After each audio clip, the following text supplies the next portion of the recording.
తెలంగాణ రాష్ట్రంలోకి వచ్చే పెట్టుబడులను రానియకుండా, పెట్టుబడులు ఎప్పుడు వస్తాయి అధ్యక్ష? శాంతి భద్రతలు పెట్టుబడిదారులకు రక్షణ కల్పించినప్పుడే రాష్ట్రానికి పెట్టుబడులు వస్తాయి.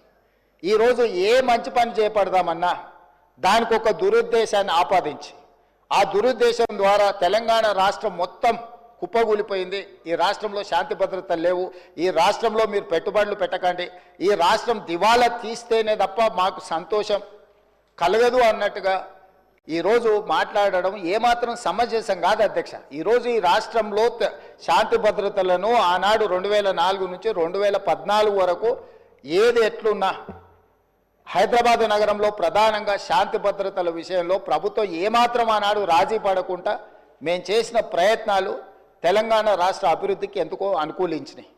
లక్షలాది కోట్ల రూపాయల వేలాది కోట్ల రూపాయల పెట్టుబడులు వచ్చి లక్షలాది ఉద్యోగ ఉపాధి అవకాశాలు హైదరాబాద్ నగరంలో తెలంగాణ రాష్ట్రంలో ఎందుకు వచ్చినాయి అధ్యక్ష?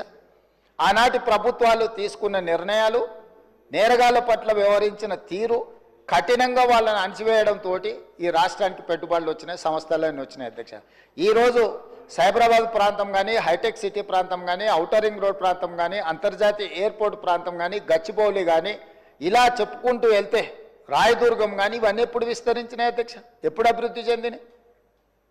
హైదరాబాదు నగరంలో ఒకనాడు ఉమ్మడి రాష్ట్రంలో లేకపోతే అంతకంటే ముందు మత కల్లోలాలు ఉంటే కూడా అందరినీ కూడదీసుకొని అందరిని కలుపుకొని వాటిని అణిచివేసిన తర్వాత ఈ రాష్ట్రం అంటే శాంతి భద్రతలకు ఒక వేదిక అని తయారు చేసిన తర్వాతనే మనకు పెట్టుబడులు వచ్చినాయి అధ్యక్ష. విస్తరణలో భాగంగా మెట్రో కానీ, రోడ్లు కానీ, ఫ్లైఓవర్లు కానీ, కృష్ణానది జలాలు కానీ, గోదావరి జలాలు కానీ, ఇట్లా ప్రతిదీ హైదరాబాదు నగరం యొక్క మౌలిక వసతులను పెంచడమే కాకుండా శాంతి భద్రతలు కాపాడడంతో మన రాష్ట్రానికి పెట్టుబడులు వచ్చినాయి అధ్యక్ష. ఈరోజు ఒక మంచి ఉద్దేశంతో చేపట్టిన చర్యలను కూడా మీ స్వార్థం కోసం ఈ ప్రభుత్వం విఫలం చెందింది అని చిత్రీకరించాలన్న ఆలోచనతోని ప్రభుత్వం మీద, కాంగ్రెస్ పార్టీ మీద చేసే దాడిలో భాగంగా తెలంగాణ అభివృద్ధి మీద కూడా మీరు యాసిడ్ దాడులు చేసే పరిస్థితులు వచ్చినాయి అధ్యక్ష.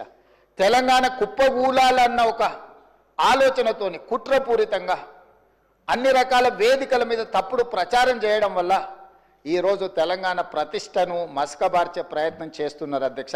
దయచేసి తమరి ద్వారా నేను చేస్తున్న విజ్ఞప్తి ఒకటే, ఇట్లాంటి కుట్రలు చేయకండి.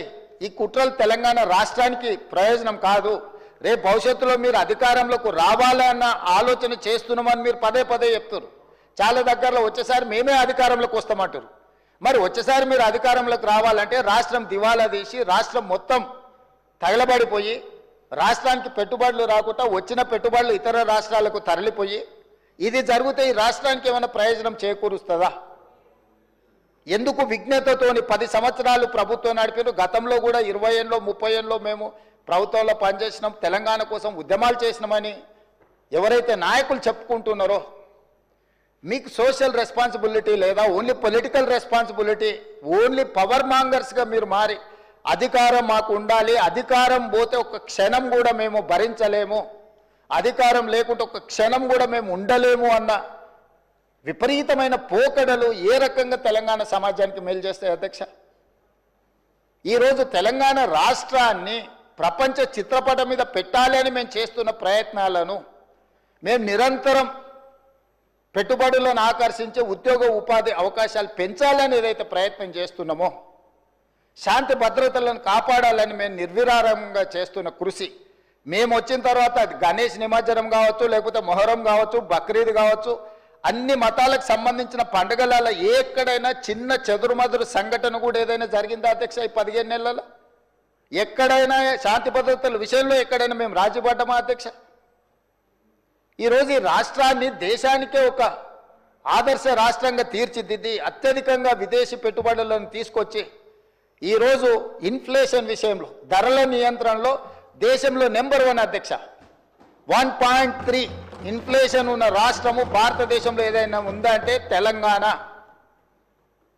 ధరలను నియంత్రించడంలో, ఉద్యోగ ఉపాధి అవకాశాలు కల్పించిన దాంట్లో, నిరుద్యోగ సమస్యను తగ్గించిన దాంట్లో, స్టేట్ ఓన్డ్ ట్యాక్స్ కలెక్షన్లో, ప్రతి దాంట్లో దేశంలో నెంబర్ 1 తెలంగాణ రాష్ట్రం నిలబడ్డది అధ్యక్ష. దేశంలోనే ఇతర రాష్ట్రాలలో రాష్ట్ర సొంత పన్నుల వసూళ్లలో తెలంగాణ రాష్ట్రం 88% పన్నులను వసూలు చేసి దేశంలోనే నెంబర్ 1 రాష్ట్రంగా తెలంగాణ రాష్ట్రం నిలబడ్డది. మహారాష్ట్ర నెంబర్ 2, మిగతా రాష్ట్రాలు అట్లుంటే ప్రధానమంత్రి గారు ప్రాతినిధ్యం వహించే గుజరాత్ 6-7 స్థానానికి పోయింది అధ్యక్ష. ఇవన్నీ కూడా మా సహచర మంత్రులు అధికారులు అందరు కష్టపడి చేస్తున్న ప్రయత్నాన్ని మీరు అభినందించండి. అప్పుడే అంత ఆత్రము, అంత తాపత్రయము, అంత అసహనం ఎందుకని నేను అడుగుతున్నా. కడుపు నిండా విషం పెట్టుకొని ఎందుకు ఈ మాటలు? మీరు నిజంగా మీ అనుభవాన్ని రంగరించి సూచనలు చేయండి. ఒకప్పుడు ప్రధాన ప్రతిపక్ష నాయకుడిగా అక్కడనే జానారెడ్డి గారు కూర్చొని మీరు తీసుకుంటున్న నిర్ణయాలకు వారు ఏ రకంగా ప్రభుత్వానికి సలహాలు సూచనలు ఇచ్చిండ్రు జానారెడ్డి గారిని ఆదర్శంగా తీసుకోండి. మీరు ఆనాడు మా పార్టీ ప్రయోజనాల కంటే కూడా రాష్ట్ర ప్రయోజనాలు ముఖ్యమని చెప్పి పెద్దలు జానారెడ్డి గారు ప్రతిపక్ష నాయకుడు, మొట్టమొదటి ప్రతిపక్ష నాయకుడుగా ఒక సాంప్రదాయాలను వారు ఏర్పాటు చేసింది. ఆ సాంప్రదాయాలను ప్రతిపక్ష నాయకుడిగా బట్టి విక్రమార్క గారు కొనసాగించారు. మీరు కక్ష గట్టి ప్రతిపక్ష హోదా తీసినా, మీరు మైకు ఇచ్చినా ఇవ్వకపోయినా, మీరు ఇచ్చిన కొద్ది సమయంలో కూడా వారు ప్రతిపక్ష నాయకుడిగా మీకు ఎన్నో రకాలుగా సూచనలు ఇచ్చే ప్రయత్నం చేసిండ్రు. ప్రభుత్వం తీసుకుంటున్న నిర్ణయాలలో ఉన్న లోపాలను ఎత్తి చూపడమే కాకుండా మీకు సహేతుకమైన సలహాలు సూచనలు ఇచ్చే ప్రయత్నం ఆనాడు ప్రతిపక్ష నాయకులుగా బట్టి విక్రమార్క గారు, జానారెడ్డి గారు చేశారు. ఈరోజు కూడా మీ నుంచి మేము ఆశిస్తున్నాం. మీరు ఎంత చేసినా, ఎగరెగిరి దంచినా ఎగరకుంట దంచినా మీకు వచ్చే కూలి అంతనే. ఎన్నికలు అనేవి 2029లో వస్తాయి అధ్యక్ష. వాళ్ళ తాపత్రయపడ్డంత మాత్రాన, వాళ్ళు ఆవేదన చెందినంత మాత్రాన, వాళ్ళు హడావిడి పట్టినంత మాత్రాన 1 సంవత్సరం రావు అధ్యక్ష ఎలక్షన్లు. అప్పుడే ఒక ఆయన అంటాడు వచ్చేసినాయి బై ఎలక్షన్స్ వచ్చేసినాయి, వచ్చే నెలలే అని టికెట్లు వంచుతాడు ఒక ఆయన. ఆయన టికెట్లు వంచండి కదా, నేను వంచాలని ఇంకొక ఆయన పోయి ఆయన వంచుతాడు. వాళ్ళ పోటీతోని మా సాగుకు వస్తున్నారు అధ్యక్ష. వాళ్ళ అంతర్గతంగా ఏమని ఉంటే ఉండని వాళ్ళు ఇట్లా తెలుసుకొని మాకేం అభ్యంతరం లేదు. ఒక ఆయన పొద్దున్నే ప్రెస్ మీట్ పెడితే మధ్యాహ్నం ఒక ఆయన ట్విట్టర్లో పెడతాడు దాని కౌంటర్ పార్టీ. ఒక ఆయన ట్విట్టర్లో పెట్టగానే ఇంకొక ఆయన ప్రెస్ నోట్ రిలీజ్ చేస్తాడు. వీళ్ళిద్దరు ఇట్లా చేశారు కదా అని పెద్దల సభలో ఉన్న వాళ్ళు వాళ్ళ వైపు నుంచి వాళ్ళు అదే ప్రయత్నం చేస్తున్నారు. వాళ్ళ పోటీ రాష్ట్ర ప్రభుత్వానికి తలకాయ నొప్పిగా మారిపోయింది అధ్యక్ష. ప్రపంచంలో ఏ మూల ఏ క్షణం ఏం జరుగుతుందో వేగంగా తెలుసుకోవడానికి తొలి వెలుగు వాట్సాప్ ఛానల్ని ఫాలో చేయండి.